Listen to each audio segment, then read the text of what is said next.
যদি মিত্ৰজোঁটত খেলোঁ তেতিয়াহ'লে আমিও ভাল পাওঁ, কিন্তু যিবিলাক চিটত দুইটা দলেই এৰি দিব নোৱাৰে তাততো ফ্ৰেণ্ডলি কৰিবই লাগিব। গতিকে যদি মিত্ৰতা 100% হয় এইটোতো আমাৰ ভালৰ কথা, আৰু AGP দলে যদি তেনেকুৱা কথা কৈছে এইটোতো বহুত আনন্দৰ কথা। তাৰমানে তেওঁলোকৰ লগত আমাৰ কোনো ডিসপিউট নাথাকে। কিন্তু যদি ডিসপিউট থাকে তেতিয়াহ'লে বিজেপিয়ে বন্ধুত্বপূৰ্ণ প্ৰতিদ্বন্দ্বিতা কৰাটো বিজেপিৰ ফালৰ পৰা কোনো আপত্তি নাই।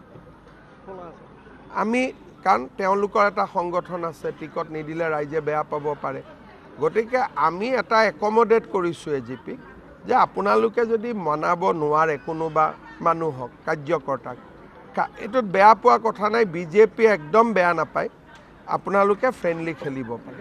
যে তেওঁলোকে ক'ব ভেটি আছে, আমি কম ভেটি নাই। যদি দুইটা দলে নিমিলে তেতিয়া কি হ'ব?